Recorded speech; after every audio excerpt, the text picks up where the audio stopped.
Still এখন 10:30 বাজে, আমি বাড়ি ফিরতে আমার প্রচণ্ড লেট হয়ে গেছে।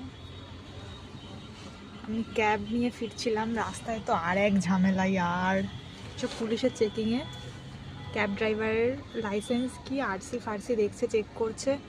এখানে 15-20 মিনিট হয়ে গেল, আমি এখন ক্যাবের মধ্যে আটকে রয়েছি। মানে জাস্ট লিটারালি না বিরক্ত লেগে যাচ্ছে আমার, একেতে লেট হয়ে গেছে, তারপরে আজকেই ক্রসিংয়ে এত চেকিং, মানে লিটারালি প্রচণ্ড চেক হচ্ছে। ক্যাবের মানে ক্যাব ড্রাইভারেরও কি বলবো, কোথায় এই যে ক্যাব ড্রাইভারেরও ওরকম কাগজপত্র দেখা চলছে, এখন খুঁজে পাচ্ছে না।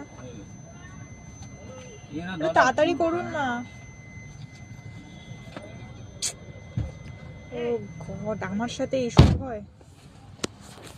মানে লিটারালি এখন পুলিশের চেকিংয়ের জন্য এতক্ষণ দাঁড়িয়ে থাকতে হলো। আজকে আমি ট্রেনটা তো পাবোই না, মানে কিসমত খারাপ হলে যা হয়।